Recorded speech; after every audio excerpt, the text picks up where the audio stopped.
Muito bom dia, irmãos, os irmãos daí da Praia Grande. Que grande privilégio estar com vocês. Meu nome é Otávio Calegari. Já estive aí na Praia Grande há alguns meses atrás, né? Na verdade preguei aí ano passado. E antes disso trabalhei na Baixada com o Adalto, com o seu Lira, durante uns 12 anos, lá em São Vicente. Mas também estivemos aí na Praia Grande quando era na Avenida Presidente Kennedy. Então quero mandar um grande abraço a todos os irmãos e que todos estejam bem. Vamos começar com uma oração antes de darmos início à pregação de hoje. Senhor nosso Deus, amado Pai, abençoa, Deus, esse teu servo. Traga-nos, ó Pai, uma palavra de sabedoria, uma palavra de ânimo, uma palavra, ó Deus, de esperança. Que os nossos corações estejam abertos à sua mensagem para nos transformar, para sermos mais a imagem e semelhança de Jesus, que é o nosso Senhor e Salvador. Em nome de quem nós oramos. Amém. Muito bom, irmãos. Abram suas Bíblias em João, capítulo 17, versículo 20. João, capítulo 17, versículo 20. Diz assim: a minha oração não é apenas por eles. Rogo também por aqueles que crerão em mim, por meio da mensagem deles, para que todos sejam um. Pai, como tu estás em mim e eu em ti, que eles também estejam em nós, para que o mundo creia que tu me enviaste. Dei-lhes a glória que me deste, para que eles sejam um, assim como nós somos um. Jesus orou profundamente pela nossa união. Ele orou pela união dos apóstolos, orou pela união daqueles que viriam a crer em Jesus, e portanto ele está orando por nós. É tão bonito pensar que 2000 anos atrás, o nosso mestre orou por nós, pensou em nós. Ele dedicou a sua última oração para a nossa união. Vejam só, irmãos, como esse tema é precioso para Jesus, a nossa união. Nós vivemos agora tempos difíceis, tempos de crise, tempos de pano de saco e cinza. Como a Bíblia nos diz, quando havia luto, as pessoas se cobriam de cinzas e se vestiam de pano de saco. E ficavam em jejum, em oração, em lamento. E de fato nós vivemos tempos em que pessoas estão adoecendo, alguns estão morrendo, pessoas que conhecemos estão se perdendo por causa de uma doença. Nós estamos restritos a nossas casas, com nossa movimentação limitada. A igreja não pode se reunir como se reunia antes, não podemos ter os nossos abraços, os nossos apertos de mão. E então passa a ser um grande desafio para nós vivermos em união, vivermos em comunhão, quando não podemos estar em união e comunhão física. Mas nós precisamos manter a nossa unidade, precisamos manter a nossa proximidade. Então, irmãos, o que é comunhão? Então, comunhão é diferente de uniformidade. União é unidade, mas não é uniformidade. Muitas pessoas querem que todos sejam uniformes e que todos pensem iguaizinhos. Mas na verdade, irmãos, quando todos estão pensando igual, quando todos estão pensando a mesma coisa, na verdade o que está acontecendo é que ninguém está pensando realmente. Há uma uniformidade externa, mas não uma união completa e interna. Nós queremos alcançar a unidade, a união que Jesus está nos propondo. E convido os irmãos a abrir mais uma passagem em Efésios. Efésios capítulo 4. Nesta carta que o apóstolo Paulo escreveu, nosso irmão, escreveu para os irmãos lá em Éfeso. Que carta boa, que carta bonita. É chamada a rainha das cartas, né? Das epístolas, dada a sua qualidade. Como é boa esta mensagem aqui. E no capítulo 4 ele está falando sobre como é importante os irmãos viverem em união. Aliás, a Bíblia nos fala isso em Salmos, né? Quão bom e quão maravilhoso é os irmãos viverem em união. É útil e agradável. Veja, capítulo 4, versículo 1, o apóstolo Paulo faz uma súplica. Ele diz: como prisioneiro no Senhor. Ele estava preso lá em Roma por causa do Evangelho. E ele diz: rogo-lhes que vivam de maneira digna da vocação que receberam. É um pedido insistente, é um pedido, é um rogo, é uma súplica. ele está dizendo para os irmãos: irmãos, eu peço aqui com todas as minhas forças para vocês, que vocês vivam de maneira digna do chamado que receberam, da vocação que receberam. O chamado de Jesus para nós é um chamado de elevada dignidade. Nós temos uma grande honra de sermos chamados por Jesus. E que chamado é esse? É um chamado para vivermos em união, atendendo aquele pedido, aquela oração de Jesus, para sermos um só com o outro e um só também com o nosso Pai Celestial. Sejam completamente humildes e dóceis, diz o apóstolo, e sejam pacientes, suportando uns aos outros com amor. Sejam completamente humildes e dóceis. Sabe, quando eu penso em união, a palavra humildade, de fato, é a primeira, ou uma das primeiras, que vem à minha mente. Sem humildade, não podemos ser unidos. Porque o arrogante, ele não percebe quando está errado. Ele não consegue ver os seus erros. Ele não consegue pensar que o irmão que discorda dele pode estar certo. O arrogante, ou o não humilde, ele também não consegue perceber que ele não é humilde. Senão, ele poderia se humilhar, né? Mas ele não pode perceber. Mas nós precisamos buscar a humildade. E para encontrar a humildade, vamos precisar conversar uns com os outros. Ouvir do outro a crítica. Ouvir do outro a admoestação, para que haja uma melhora. A humildade, irmãos, é o que nos permite crescermos. Sem humildade, sem nos esvaziar de nós mesmos, não podemos de fato nos encher de Cristo. A humildade é característica das principais do cristão, não é? Então, nós precisamos ser humildes e dóceis. Quem é humilde pode ser dócil. A docilidade não tem nada a ver com açúcar. É dócil aquele que não é agressivo. Ser dócil é tratar o outro com brandura. É usar palavras que não agridem. É usar de uma postura que não é agressiva. É uma postura que agrega. É uma postura de carinho. É uma postura de gentileza. A docilidade, ser dócil, é consequência da humildade. Jesus fala que tomai de mim o meu jugo, porque sou manso e humilde. Eu diria que são palavras aqui similares. E talvez o apóstolo Paulo esteja falando desse chamado de Jesus. Vinde a mim, vós que estáis cansados e sobrecarregados, né, para receber de mim o meu jugo, que sou manso e humilde de coração. Os bem-aventurados, né, são também misericordiosos, são humildes. Então esse é o nosso chamado. Enfim, para sermos unidos precisamos ser humildes. E sendo humildes, vamos praticar a docilidade. E aí sejamos pacientes. A paciência. A paciência é uma virtude importantíssima. E nos nossos dias, quando nós estamos impacientes, não podemos sair de casa, estamos impacientes com as notícias, estamos impacientes com a doença, estamos impacientes com a crise. E aí levamos essa impaciência para a igreja. E levamos essa impaciência para lidar com o irmão que está sofrendo também tem os seus desafios, também tem as suas dificuldades, e aí nós levamos a nossa impaciência para lidar com esse irmão, mas o chamado é outro. O nosso chamado é para sermos humildes e dóceis e ser pacientes.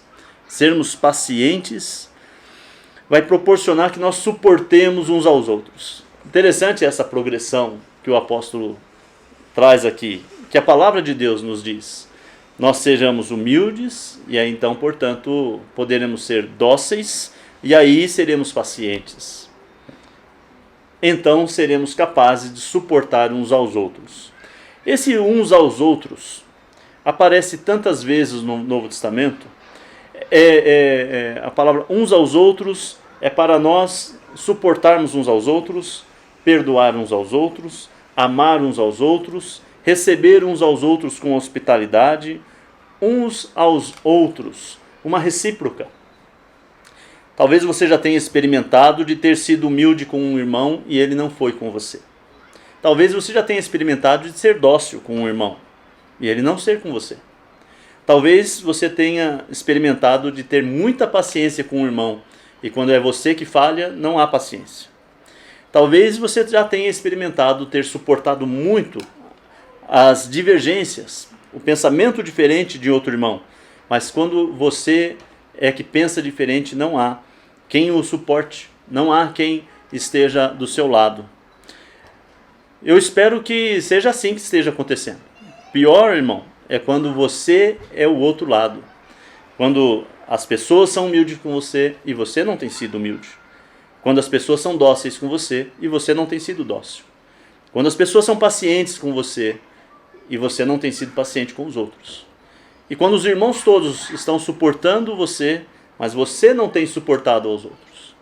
Nós precisamos fazer uma autoanálise para saber se nós estamos praticando esses uns aos outros.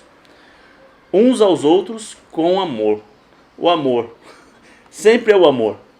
A gente vai daqui, vai dali, fala sobre Jesus e no fim o que sobra é o amor. O amor é o resumo do Evangelho. Deus é amor. O amor é a cola final. O amor é a amálgama que junta os cristãos. Por que nós podemos ser unidos? Porque Jesus nos amou. Por que nós podemos ser unidos? Porque nós vamos amar uns aos outros. O amor tudo suporta. O amor tudo suporta. Sem amor, de fato, não vamos poder ser pacientes e nada mais disso aqui, de fato, vai ser relevante. Nós precisamos, no final das contas, praticar o amor. O amor é esse perdão que perdoa quando o outro não merece. Esse é o verdadeiro perdão. Amar é quando o outro é difícil de amar. Amar quem é fácil de amar, pessoa que já é amável, aí todos fazem. Jesus fala, olha, amar quem vos ama é normal. O que eu estou chamando vocês é para amar aquele que te maltrata. É para orar por aquele que te persegue. É para dar a outra face. Esse é o chamado cristão. Por isso que o apóstolo Paulo inicia aqui dizendo, rogo-lhes que vivam de maneira digna do chamado que receberam. No versículo 3, então, ele fala, façam todo o esforço para conservar a unidade do Espírito pelo vínculo da paz. Sabe, irmãos, a unidade, a união, estarmos juntos, demanda de nós um esforço. Não acontece por acaso. Precisa ser proposital. Nós precisamos procurar aquilo que nos une. Quando estamos debatendo e tendo divergência, ao invés de procurarmos aquilo que nos separa, de pensar no que o outro pensa tão diferente de mim que eu vou antagonizá-lo, eu vou pensar na verdade, naquilo que nos une. E agora nós pensamos, mas o que nos une afinal de contas? Ele viveu em outra família, ela vem de outro lugar, eles tiveram uma cultura diferente, como que nós vamos estar unidos? Bom, mas na igreja tem muita coisa que nos une. A principal coisa, ou o principal fator que nos une é o sangue de Cristo. Nós não somos unidos por uma placa. Nós não somos unidos por uma denominação. Nós somos unidos pelo sangue de Jesus. O sangue de Jesus não corre em nossas veias fisicamente, mas em nossas veias espirituais nós nascemos da água do Espírito e fomos banhados no sangue de Jesus, porque é o sangue de Jesus que nos dá a vida. É o perdão de Jesus. Assim como eu fui perdoado pelos meus pecados, o meu irmão também foi perdoado pelos seus pecados, a minha irmã foi perdoada pelos seus pecados. Nós todos, irmãos, nos nossos erros e acertos, todos nós fomos perdoados pelo sangue de Jesus.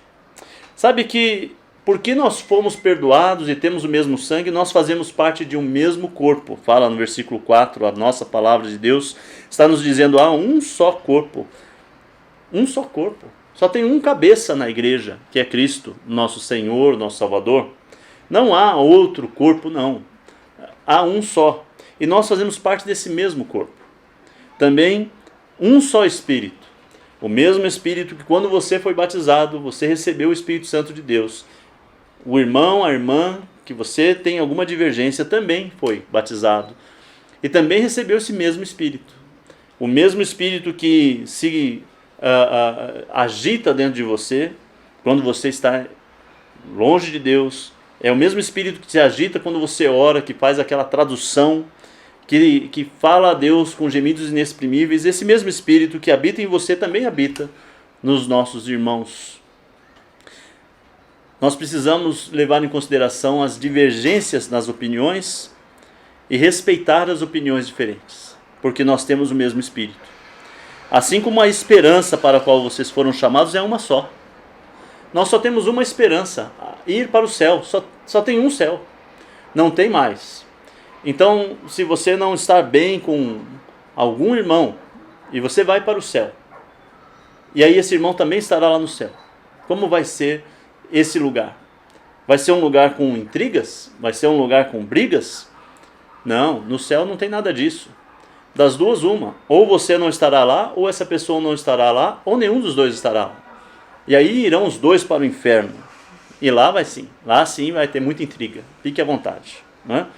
Mas há uma só esperança. Nós temos a mesma esperança. Há um só Senhor. Há uma só fé. Um só batismo. Um só Deus e Pai de todos e sobre todos, por meio de todos e em todos. E a cada um de nós foi concedida a graça conforme a medida repartida por Cristo. Então todos nós, irmãos, somos cheios do Espírito Santo e nós devemos pensar com carinho, com respeito, com aquele irmão que pensa diferente. Eu sei que aqui em Brasília nós estamos nos esforçando para que os irmãos todos possam estar unidos. Queremos ter o culto presencial. E os irmãos que podem vir ao culto presencial, nós insistimos que venham. Mas se o irmão não pode, se ele tem uma idade avançada, se ele tem uma doença, uma comorbidade, se ele tem alguém na casa dele que está doente ou tem comorbidade, se o irmão tem algum sintoma de alguma que lembre o Covid, nós pedimos para que esses irmãos não venham no culto. Se ele tem alguma suspeita que ele esteve com alguém, então ele não vem no culto. E daí nós temos o culto também online, nós transmitimos o nosso culto via internet. E aí os irmãos todos podem participar, todos podem estar juntos, porque nós estamos unidos pelo sangue de Cristo, estamos unidos pela fé em Cristo, estamos unidos porque nós só temos um Senhor, nós fazemos todos parte de um exército só. Então nosso grande Senhor e Salvador, nosso comandante Jesus, Ele nos une, nós estamos nesse mesmo exército e nós devemos lutar juntos. E aí aqueles irmãos que querem ir no culto, vão. E eles não julgam aqueles que não podem ir, ou que decidiram não ir, ou que não se sentem bem para ir. Aqueles que também não vão julgar, nem condenar, nem brigar com aqueles que foram. Eu estou dando só esse exemplo, mas há muitos exemplos quando há divergências na igreja. E há divergências na igreja. E é normal que haja. Mas nós devemos aprender com essas divergências a ter união apesar das divergências. Ter como superar. Vamos falar de soluções. Vamos falar de como eu posso ajudar aquele irmão que está afastado. Nesta pandemia, nessa crise, quando há dificuldades, é que nós precisamos buscar as soluções. Eu convido você, irmão, a pensar em como você pode ter comunhão com os seus irmãos, mesmo estando distante. Use o seu telefone. Faça videochamadas com os irmãos. Agora tem tantas facilidades, né? O WhatsApp, o Zoom, o Google Meet. Os jovens façam reuniões via esses aplicativos.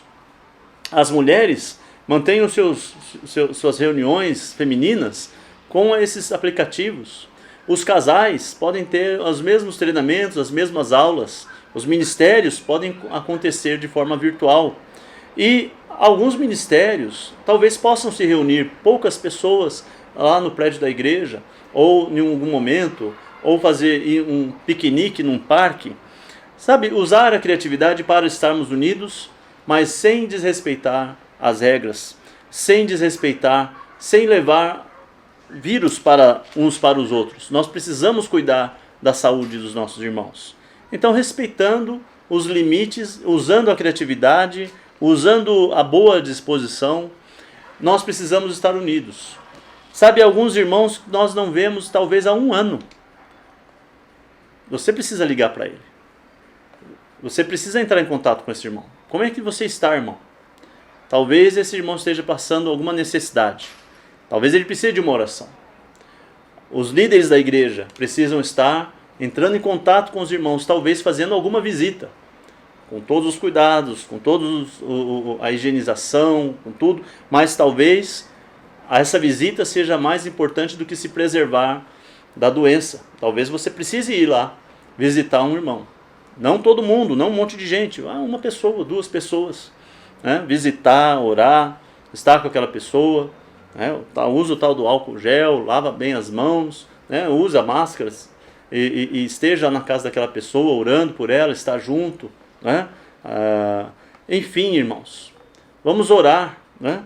Vamos criar propósitos que nos unam, propósitos de oração. Talvez você possa organizar com os irmãos uma hora, um momento no dia em que a igreja estará junta, orando pela nossa nação, orando para que Deus converta os corações daqueles que ainda não se entregaram, orando para que haja cura, né, desta doença, para que haja mais vacinação, orando pelos nossos governantes, para que Deus dê sabedoria a eles, ao presidente, ao governador, aos deputados, senadores, juízes. Nós precisamos agora estarmos unidos e termos comunhão e estarmos em contato uns com os outros, seja virtualmente, seja por telefone, seja talvez fazendo alguma visita com todos os cuidados e toda a forma de precaução. Mas não devemos usar a pandemia para nos afastarmos, para nos discutirmos, para deixarmos a fé. Alguns vão deixar a fé, porque estão afastados e não sabem mais nem o endereço da igreja, né? Precisa lembrar de orar pela igreja, de participar dos cultos online, de ligar para os irmãos, de manter as suas ofertas. As ofertas também nos unem, né? Todos os irmãos continuam mantendo as necessidades da igreja. Talvez criar um programa de benevolência, né, para ajudar alguma família necessitada. A igreja se une e ajuda 1, 2, 3 famílias com uma cesta básica, né?